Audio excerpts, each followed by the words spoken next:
பிரளயங்கர், நீங்க இங்க? அட பிரளயங்கர், இன்னைக்கு நீங்க இங்க வர ரொம்ப தாமதமாயிடுச்சு. எங்க போயிருந்தீங்க? பண்டிதர் ராமகிருஷ்ணரே, நான் கடவுள் ஸ்ரீ ராமரின் ஆராதனையில மூழ்கியிருந்தேன். எந்த கோவில்ல? कबीर कोजी राम का कयाज सिंगल द्वीप साहिब दो कट में बसे चौआबई प्रदीप. அதாவது கபீர்தாஸ் ஐயா சொல்லுவார், கடவுள் ஸ்ரீராமரை தேடி சிங்கிள் துவீப், அதாவது இலங்கை வரைக்கும் போனேன். ஆனா அதுக்கப்புறமா தான் எனக்கு புரிஞ்சுது, கடவுள் ஸ்ரீராமர் ஒவ்வொரு அணுவிலையும் இருக்காரு, எல்லா இடத்துலயும் இருக்காரு, எல்லாரோட இதயத்திலையும் இருக்காரு. அதனால கடவுள் ஸ்ரீராமருக்கு பூஜை பண்ண நான் கோவிலுக்கெல்லாம் போகல. ராமர் நம்ம இதயத்துல வசிக்கிறார். சிறப்பு பிரளயங்கர் அவர்களே, சிறப்பு. பண்டிதர் ராமகிருஷ்ணர் அவர்களே, மகாராஜா, இதுக்கு மேல தாமதிக்காம வில்வித்தை போட்டிய உடனடியா ஆரம்பிச்சிடலாம். சீக்கிரம் கட்டளைப்படிய மகாராஜா. விஜயநகரத்தின் விளையாட்டு கொண்டாட்டத்துல வில்வித்தை போட்டியில கலந்துக்க போற வெவ்வேறு ராஜ்யங்கள்ல இருந்து வந்திருக்கும் அனைத்து போட்டியாளர்களும் தயவு செஞ்சு முன்னாடி வாங்க. பல்லிப்பூரை சேர்ந்த அபியுதய்,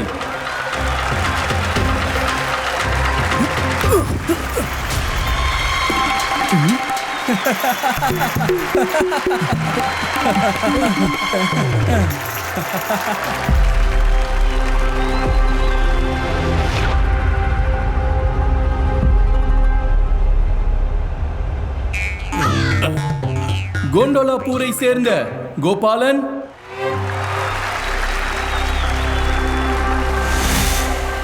தீபங்பூரை சேர்ந்த வீரபத்ரன்,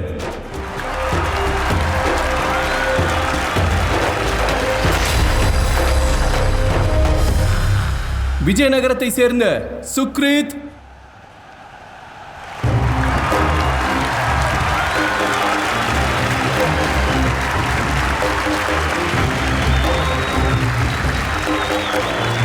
துர்ஜன்கட்டை சேர்ந்த சோனம்,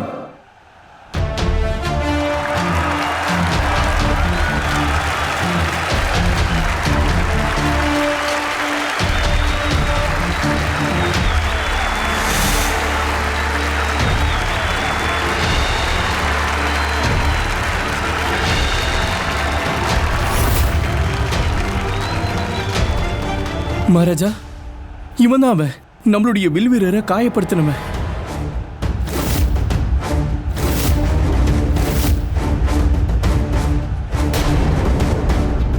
ஆமா மகாராஜா, வாங்க வாங்க போலாம். இங்க வாங்க, உங்க கையை காட்டுங்க.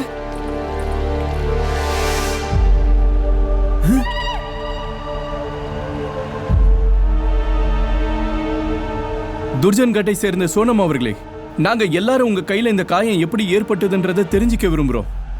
பண்டிதர் ராமகிருஷ்ணரே, நேரத்தை வீணாக்காதீங்க. அந்த காயத்தை பத்தி கேட்டு என்ன தெரிஞ்சுக்க போறீங்க? மகாராஜா, இதுல விஷயம் இருக்கு. ஏன்னா கொஞ்ச நேரத்துக்கு முன்னாடி இங்க ஒரு சம்பவம் நடந்தது.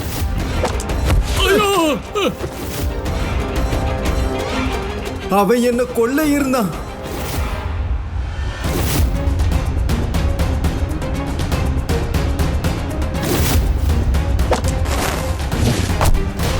மகாராஜா, இவன் தான் அவன். நம்மளுடைய போட்டியாளரை காயப்படுத்தினது இவன் தான்.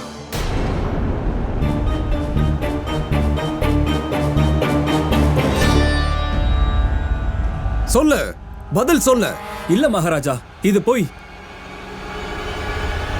இந்த காயம் எனக்கு பயிற்சி செய்யும் போது ஏற்பட்டது. உங்களுக்கு வேணும்னா இவங்க எல்லார்கிட்டையும் நீங்க கேட்டுக்கலாம். இவன் சொல்றது உண்மைதான் மகாராஜா. பயிற்சி நேரத்துல நாங்க எல்லாருமே அங்கதான் இருந்தோம். ஆமா மகாராஜா, எங்க முன்னாடி தான் இந்த காயம் ஏற்பட்டுச்சு. அதுவும் அதிகாலையிலேயே இந்த காயம் ஏற்பட்டுடுச்சு. இதெல்லாம் பார்க்கும்போது எனக்கு ஒரு பழமொழி ஞாபகம் வருது. ஆடத் தெரியாதவன் மேடை கோணையா இருக்குன்னு சொன்னானா. எங்க தோத்து போயிடுவீங்களோன்னு பயந்து எங்களோட வீரர் மேல பழி போடுறீங்களா? மகாராஜா பாலா, இப்ப போட்டியில நீங்க இப்படிதான் ஜெயிக்க போறீங்களா? பண்டிதர் ராமகிருஷ்ணரை என்ன பண்றீங்க? சாட்சி இல்லாம ஒருத்தர் மேல பழி போடுறதுக்கு முன்னாடி நல்லா யோசிச்சுட்டு பேசுங்க. போட்டி ஆரம்பிக்க சொல்லுங்க. வாங்க. அப்ப தாக்குனது இவன் இல்லனா வேற யாரு?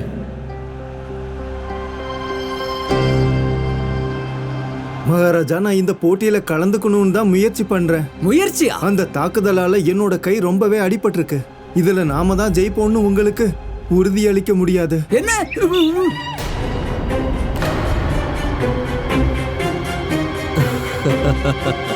பண்டித ராமகிருஷ்ணரே, அப்படின்னா இதுக்கு அர்த்தம் நம்ம இந்த போட்டியில தோக்க போறது உறுதியாயிடுச்சு.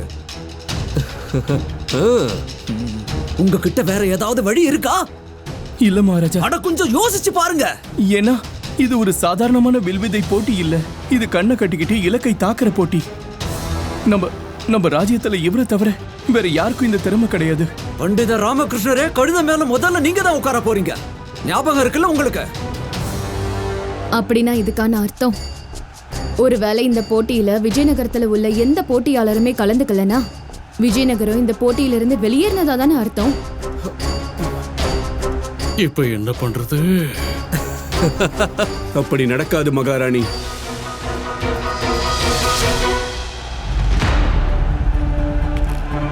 மகாராஜாவும் நீங்களும் எனக்கு அனுமதி வழங்கினீங்கன்னா இந்த போட்டியிலையும் நானே கலந்துக்கிட்டு விஜயநகரத்தின் கௌரவத்தை நிலைநாட்டுற பாக்கியத்தை நான் பெற விரும்புறேன்.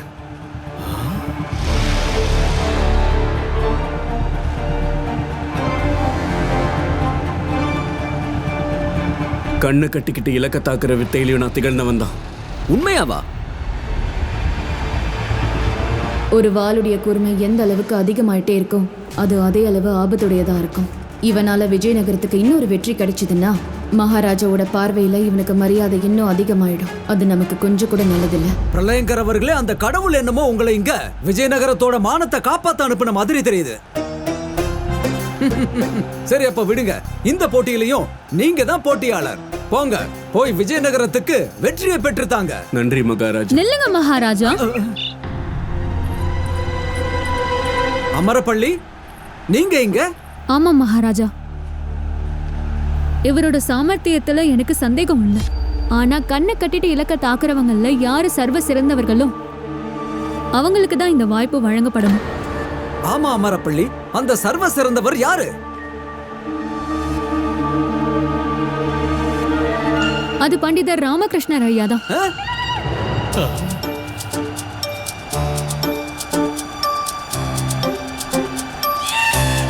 நீ என்னம்மா சொல்ற? ஆமா தந்தையே, பாஸ்கர் தான் என்கிட்ட அதை சொன்னாரு.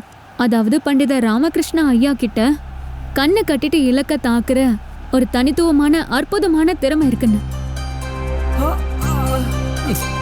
அதனால இந்த பொன்னான வாய்ப்பை இவருக்கு தான் வழங்கணும். நிச்சயமா நிச்சயமா. பண்டித ராமகிருஷ்ணரே, நீங்க இந்த கலையில சிறந்தவர்னு என்கிட்ட நீங்க சொல்லவே இல்ல. மகாராஜா, இங்க பாருங்க, முதல்ல நீங்க அவர்கிட்ட இத கேளுங்க. இந்த கலையை இவரு எப்ப எங்க எப்படி கத்துக்கிட்டாருன்னு. சொல்லுங்க சொல்லுங்க, எங்க கத்துக்கிட்டீங்க? நான் குருகுலத்துல இருந்தப்போ. குருகுலத்திலயா? அதாவது அது வந்து நான் இந்த கலையை வழக்கமான முறையில எல்லாம் கத்துக்கல மகாராஜா. அது உண்டிவில்ல அடிச்சு இந்த கலையில திகழ்ந்தவன் ஆயிட்டேன். என்னங்க இது? உண்டிவில்ல அடிச்சு யாராவது திறமையானவங்களாக முடியுமா? அட முதல்ல கேளுங்க. அது என்ன நடந்ததுன்னா, அம்மா என்ன மாமரத்துல இருந்து மாங்காவை பறிக்க விட மாட்டாங்க. அதனால அவங்களுக்கு தெரியாம ராத்திரியில நான் மாங்காய் பறிக்க போவேன். அப்ப இருட்டா இருக்குன்றதுனால என் கண்ணுக்கு எதுவுமே தெரியாது. அப்ப அங்க காத்து வீசும் போது, அதனால இலைகள் அசையும் போது கூடவே மாங்காயும் ஆடும். அப்ப அந்த சத்தத்துல நான் கவனத்தை செலுத்தி நான் கல்ல தூக்கி எரிஞ்சு எரிஞ்சு மாங்காவை பறிச்சுக்கிட்டு இருந்தேன். அப்படியா? அப்புறம் காட்டுல இருந்தப்போ நான் இந்த கலைய இன்னும் நல்லா பயிற்சி பண்ணேன். மகாராஜா, எனக்கு பண்டிதர் ராமகிருஷ்ணருடைய திறமை மேல முழு நம்பிக்கை இருக்கு. அதனால இந்த போட்டிக்கு விஜயநகரத்து தரப்புல இருந்து பண்டிதர் ராமகிருஷ்ணருடைய பெயரை அறிவிச்சிருங்க. உண்மையாவா? மகாராணி, நீங்க சொல்றதுனால நீங்க சொல்றதையே நான் கேட்கிறேன். இந்த போட்டியில போட்டியாளரா கலந்துக்க போறது பண்டிதர் ராமகிருஷ்ணர். போங்க, போய் விஜயநகரத்துக்கு வெற்றியை பெற்றுத்தாங்க. உங்களுடைய கட்டளைப்படியே மகாராஜா. எனக்கு முழு நம்பிக்கை இருக்கு பண்டிதர் ராமகிருஷ்ணரே. நீங்க மட்டும் இந்த போட்டியில கலந்துக்கிட்டீங்கன்னா வெற்றி நிச்சயமா விஜயநகரத்துக்காக தான் இருக்கும். உங்களுக்கு என்னுடைய வாழ்த்துக்கள். நன்றி.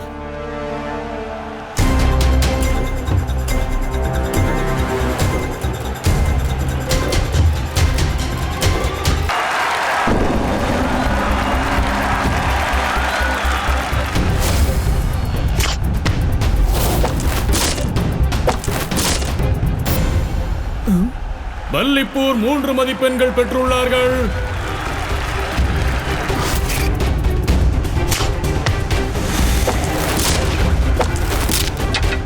கோண்டுலாப்பூர் 2 மதிப்பெண்கள் பெற்றுள்ளார்கள்.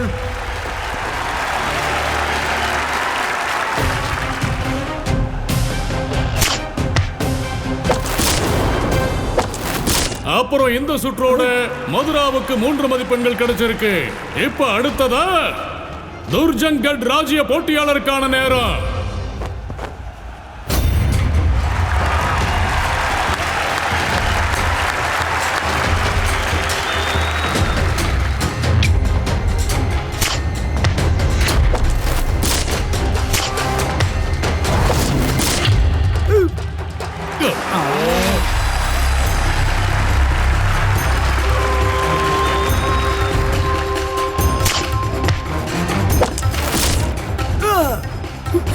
பிரமாதம், மிக பிரமாதம்.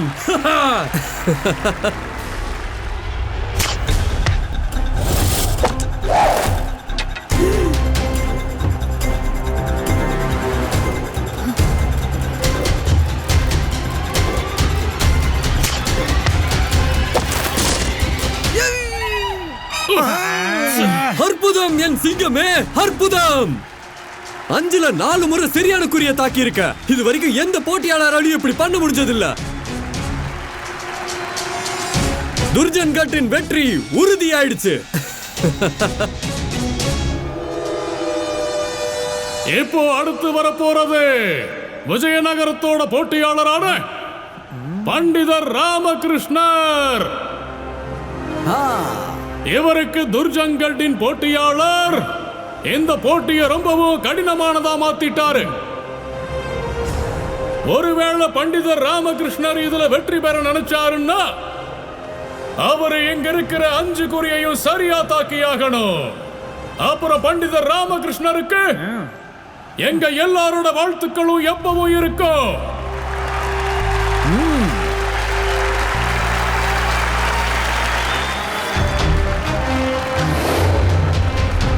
அஞ்சுக்கு 5 குறியும் அவர் தாக்கியாகணும். இது சாத்தியமே இல்லை.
துர்ஜன் குமார்,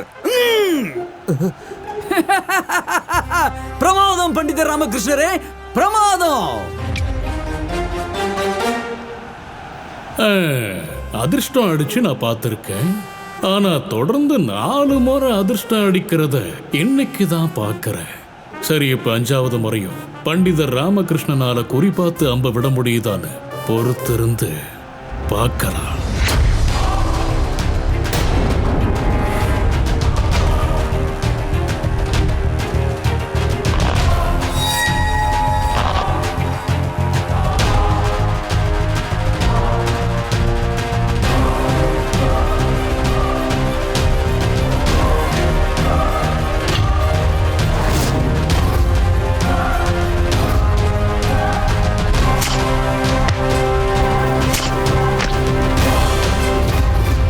ஒரே நேரத்துல 2 சத்தம்.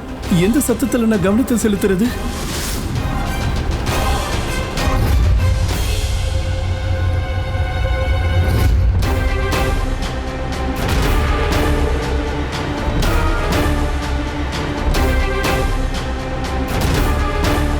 கண்டிப்பா யாரோ ஒருத்தங்க என் கவனத்தை திசை திருப்ப முயற்சி பண்றாங்க. ஒருவேளை நான் சரியான குறியில மட்டும் தாக்கலன்னா அப்புறம் விஜயநகரம் தோத்து போகலாம்.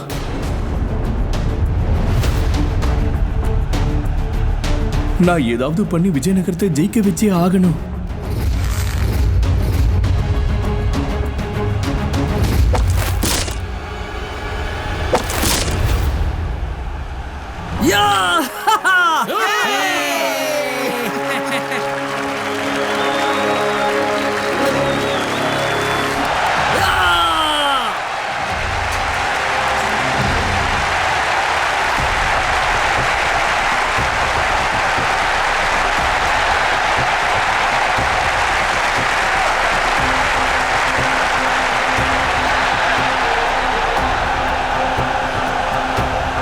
பண்டிதர் ராமகிருஷ்ணர், பண்டிதர் ராமகிருஷ்ணர், பண்டிதர் ராமகிருஷ்ணர், பண்டிதர் ராமகிருஷ்ணர்.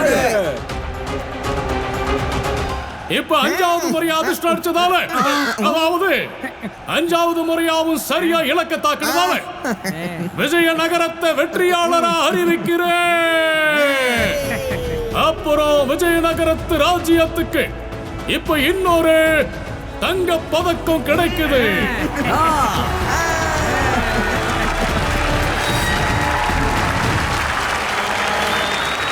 யார் அப்படி என் கவனத்தை திசை திருப்பறதுக்கு முயற்சி பண்ணுது? அவங்க இங்கதான் இருக்காங்க. ஆனா யார் அது?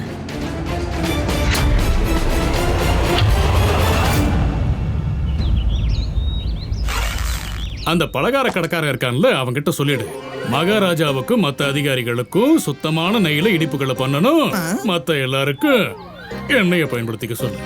அப்புறம் எதையும் சொல்லிடுங்க, அதுல இருந்து அவனுக்கு கிடைக்கிற செல்வத்துல என் பங்கு சீக்கிரம் அனுப்பி வைக்க சொல்லு. நான் பாஸ்கரை உண்டு இல்லைன்னு ஆக்கினதுல இனி அவர் வருவாரான்னு தெரியலையே. ஒருவேளை பாஸ்கர் வரலன்னா அப்புறம் நான் எப்படி பயிற்சி பண்றது? பாஸ்கர், முன்னாடியே இந்த ராகு கேது இருக்கிறாங்களே, அவங்கள எப்படி விரட்டுறது?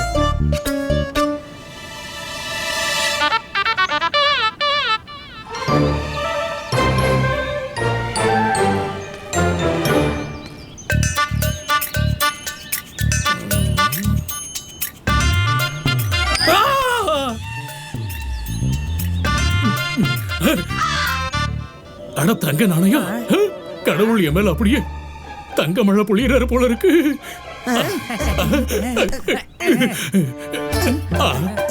லட்சுமி அன்னை குறும்புக்காரங்களா இருப்பாங்கன்னு கேள்விப்பட்டிருக்கேன், ஆனா இன்னைக்கு பார்த்துட்டேன். லட்சுமி அன்னையே,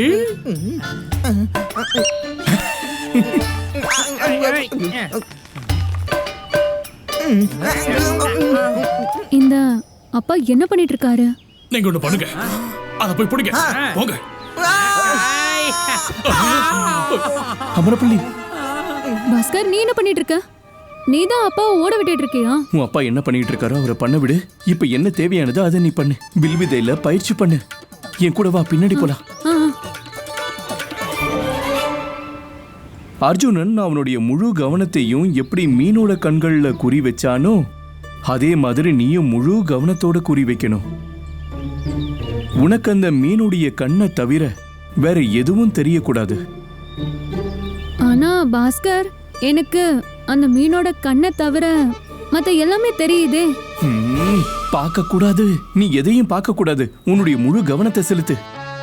அப்புறம் பொறுமையா ஒண்ணு ஒண்ணா அந்த மீனை தவிர எல்லாமே மறைய ஆரம்பிச்சிரும்.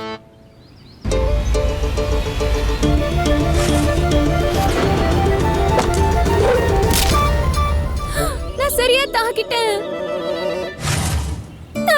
தாக்கிட்டேன் பாஸ்கர், நான் சரியா தாக்கிட்டேன்.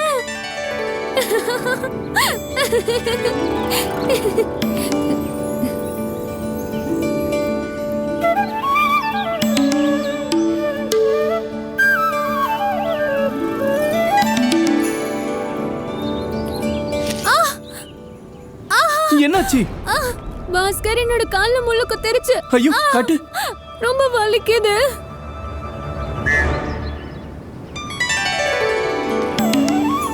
என்னைய ஓட போறீங்க? என்னைய? குருஜி, குருஜி. என்னடா குருஜி? குருஜி அங்க பாருங்க, அங்க.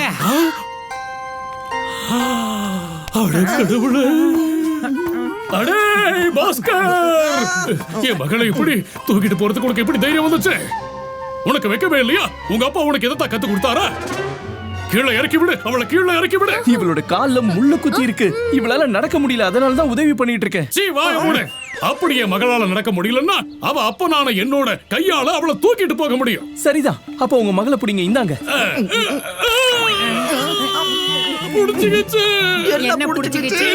முதுகு புடிச்சுக்கிச்சு. ஐயோ தூக்குங்கடா இவள, தூக்குங்க. என்னோட முதுகு பயங்கரமா வலிக்குது. என்னோட முதுகு இப்ப வலிக்க ஆரம்பிச்சிருச்சு குருஜி. நீங்க ஒண்ணு பண்ணுங்க குருஜி, நீங்க அமரப்பள்ளி தேவியை இப்படியே தூக்கிட்டே இருங்க, பத்திரமா பாத்துக்கோங்க. நாங்க போய் மருத்துவரை பார்த்துட்டு எங்க முதுவை காட்டிட்டு வர்றோம். அப்படியே குருஜி, அந்த தங்க நாணயத்தை எங்க கிட்ட கொடுங்க, நாங்க மருத்துவ செலவுக்கு வச்சுக்கிறோம். என்ன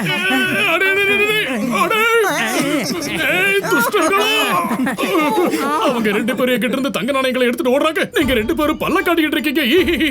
குருவே கோவப்படாதீங்க, அந்த தங்க நாணயம் உண்மையானது இல்ல, போலியானது. போலியா? புடிடா, எவ்வளவு புடிடா, புடி புடி புடி புடி புடி புடி புடி.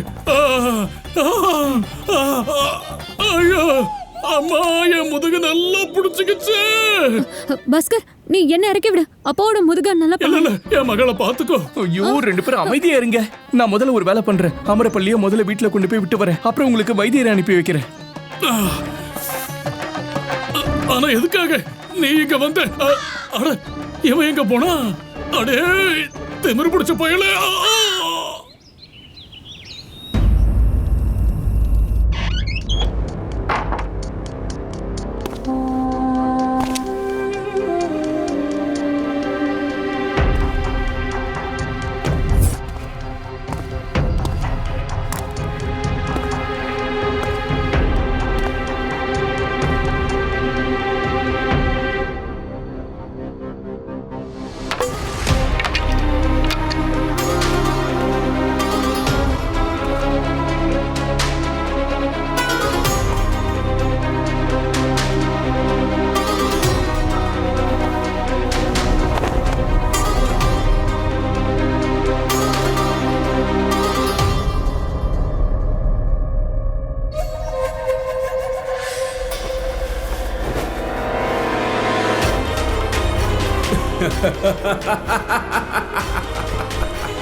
அமைதியாரு மோக்ஷ். நம்ம தோல்வியை பார்த்து சிரிச்சுக்கிட்டு இருக்க. இத நினைச்சு நீ வருத்தப்படணும். இந்த விஜயநகரத்துல எனக்குன்னு ஒரு இடத்தை பிடிக்க நான் எவ்வளவு கஷ்டப்பட்டு இருக்கேன் நீ பார்த்துட்டு தானே இருக்க. கஷ்டப்படுறியா, உழைக்கிறியா? அப்படி என்ன நீ பெருசா பண்ணி சாதிச்சுட்ட? நான் எல்லாமே பண்ணிருக்கேன் மோக்ஷ். எதை பண்ணணுமோ அதையும் பண்ணிருக்கேன், எதை பண்ணக்கூடாதோ அதையும் பண்ணிருக்கேன், நியாயமானதையும் பண்ணிருக்கேன், அதே மாதிரி அநியாயமானதையும் பண்ணிருக்கேன். என்னோட அப்பாவுக்கே நான் துரோகம் பண்ணேன்.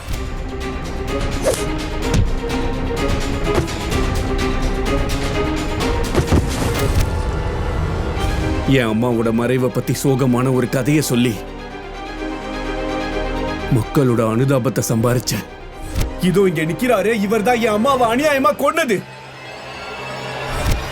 போட்டியில எல்லாரையும் ஏமாத்தி வாழ்வீச்சு போட்டியில ஜெயிச்சிருக்கேன்னா விஜயநகரத்துல என்னோட இடத்தை உறுதி செய்யறதுக்கு முன்னாடி விஜயநகரத்தோட மக்கள் மனசுலயும் இடத்தை பிடிச்சாகணும். கடவுள் உங்களை விஜயநகரத்தோட கௌரவத்தை காப்பாத்துறதுக்காக அனுப்பினதா நினைக்கிறேன்.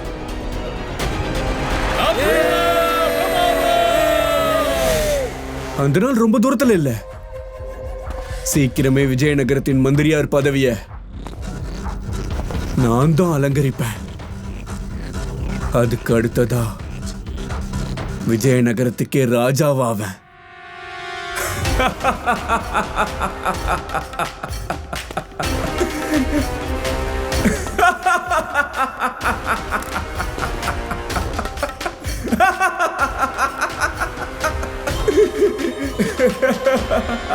சும்மாரு, நல்ல ராஜாவாக போறானா? அந்த பண்டிதர் இருக்கிற வரைக்கும் உன்னோட இந்த ராஜாவாகிற கனவெல்லாம் மறந்துடு. ஏன் சொல்றேன்னா கை காலோட நிலைமை என்னாச்சுன்னு பார்த்தேல. சுமாரு வாய மூடு. என்னோட பேரு பிரளயங்கர்.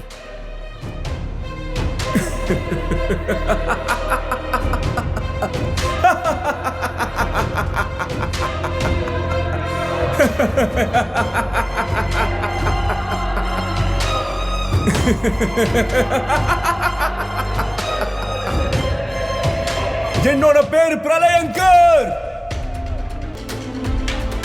அப்புறம் அந்த பண்டிதர் ராமகிருஷ்ணரை பொறுத்த வரைக்கும் நம்மளோட மோதிரவங்க நமக்கு சமமானவங்களா இருந்தா தானே சுவாரஸ்யமா இருக்கும். அவர்கிட்ட புத்தி இருக்குதுன்னா என்கிட்ட புத்தி பலம் ரெண்டுமே இருக்கு. அவர்கிட்ட ஞானம் இருக்கு அப்படின்னா என்கிட்ட மூளை இருக்கு. அவர்கிட்ட நீதி இருக்குன்னா என்கிட்ட சூழ்ச்சி இருக்கு.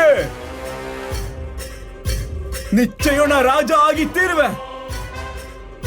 அதுக்காக நான் கொலை பண்ண நேர்ந்தாலும் சரி, பழி வாங்க வேண்டியதா இருந்தாலும் சரி, ஒரு பூஜை வெற்றி அடையணும்னா அதுக்கு பலி கொடுத்துதானே ஆகணும். நீ அமைதியாரு, நீ எதுவும் பேசாத, என்ன கோபப்படுத்தாத.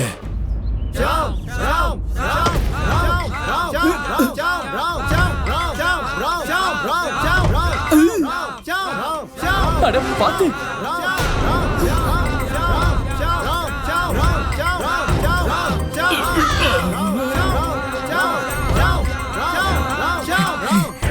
விடாத, அப்படி அப்படி.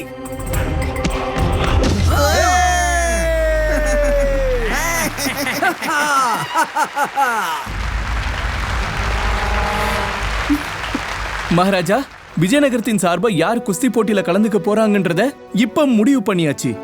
விஜயநகரத்தின் போட்டியாளரா இருக்க போறது ராம்.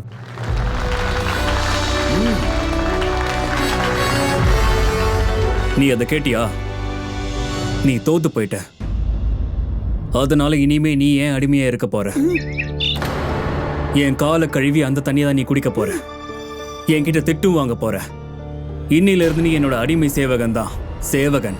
ராம், ஒருத்த சேவகனா இருக்கான்னா அவனுக்கு சுயமரியாதை இல்லைன்னு அர்த்தம் ஆயிடாது. சேவகனா இருக்கிறனால உன்னோட காலை கழுவி குடிக்க வேண்டிய அவசியமும் இல்லை. பண்டிதர் ராமகிருஷ்ணரே, இவங்களுக்கு இடையில என்ன நடந்துட்டு இருக்கு? பாக்குற மகாராஜா, ராம் ஷாம் உங்க ரெண்டு பேருக்கும் இடையில குஸ்தி போட்டி முடிஞ்சிடுச்சு. இப்ப வார்த்தைகளால ஏன் குஸ்தி போட்டுக்கிட்டு இருக்கீங்க? என்ன பிரச்சனை?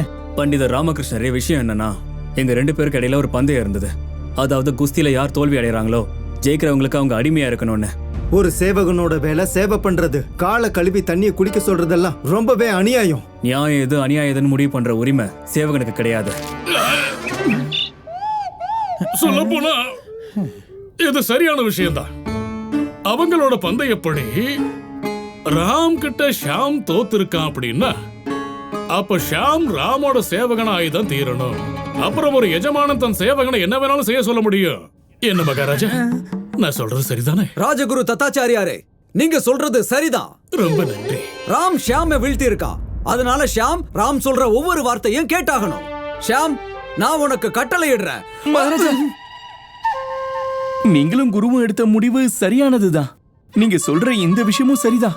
ஒரு சேவகன் ஒருவேளை அவனுடைய எஜமான் சொல்ற வேலையை செய்யலன்னா அதை கண்டிச்சுதான் ஆகணும். அதனால இப்பவே இந்த நொடியே இவனுடைய எஜமானுடைய காலை கழுவி அந்த தண்ணியை குடிப்பான். தண்ணியை ஏற்பாடு பண்ணுங்க. இல்ல இல்ல சேவகனே, இங்க இல்ல, அங்க இந்த தண்ணிய மகாராஜா கிட்ட கொடுங்க. அவர் இப்பவே மொத்த அரசவை முன்னாடியும் உங்க காலை கழுவி விடுவாரு. பண்டிதர் ராமகிருஷ்ணர் அவர்களே, என்ன பண்ணிட்டு இருக்கீங்க நீங்க? என்னவே விஜயநகரத்தோட மகாராஜாவைய காலை கழுவ சொல்றீங்களா?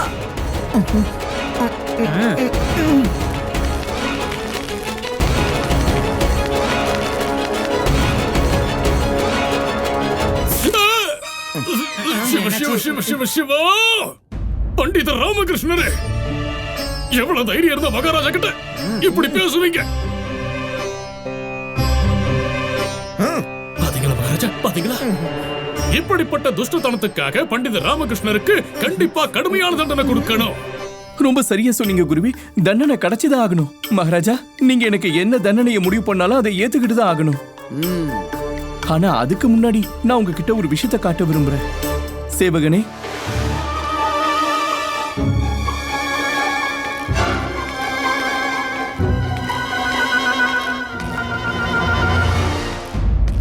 மகாராஜா, நீங்க விஜயநகரத்தின் சிம்மாசனத்துக்கு வந்தப்போ, நீங்க விஜயநகரத்தின் மகாராஜாவானப்போ, நீங்க இந்த உறுதிமொழிய இந்த மொத்த அரசவை முன்னாடியும் படிச்சீங்க.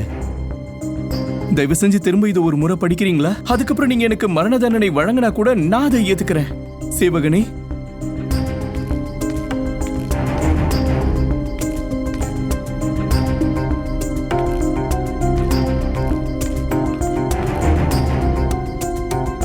விஜயநகரத்தின் அனைத்து பிரஜைகளும் மற்றும் அனைத்து ராஜ அதிகாரிகளும் அனைவரும் சேர்ந்து விஜயநகரத்தோட ராஜாவா என்ன அமர வச்சிருக்கீங்க. இன்னைக்கு நான் உங்க எல்லார் முன்னாடியும் இந்த உறுதிமொழியை ஏற்கிறேன். நான் உங்க எல்லாருக்கும் சேவை செய்வேன். அதுவும் ஒரு ராஜாவா இல்ல, சேவகனா சேவை பண்ணுவேனா? அவ்வளவுதான் மகாராஜா. நீங்க விஜயநகரத்தின் பிரஜைகளுக்கு ஒரு சேவகனா இருந்து சேவை பண்ணுவீங்கன்னு ஒரு உறுதிமொழி எடுத்திருந்தீங்க. அப்படின்னா விஜயநகரத்தின் மக்களுக்கு நீங்க ஒரு சேவகன் தானே? அதனால பிரஜைகள்ல இருக்கிற யாரு வேணாலும் உங்களை சேவகனா நினைச்சு உங்களை அவங்க காலை கழுவி விட சொல்லலாம். உங்களை என்ன வேணாலும் பண்ண சொல்லலாம்.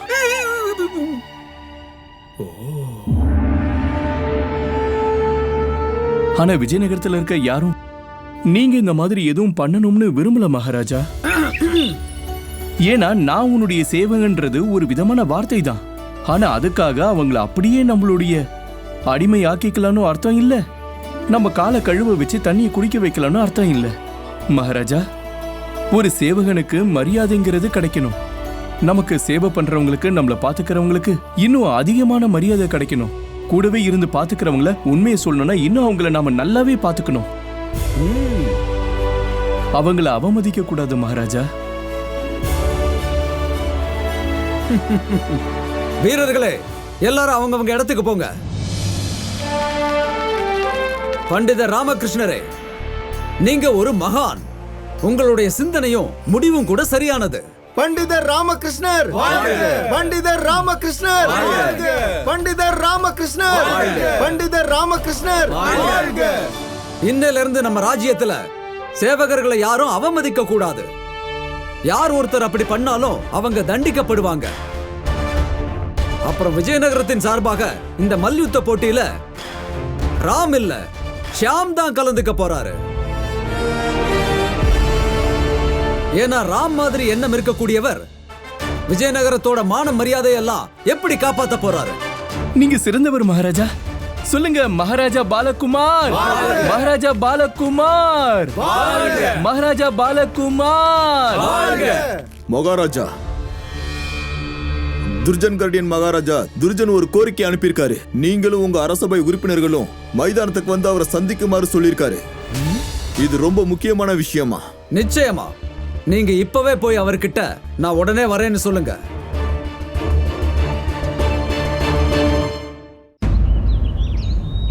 பொறுமையா பொறுமையா, பிடிங்க பிடிங்க பிடிங்க.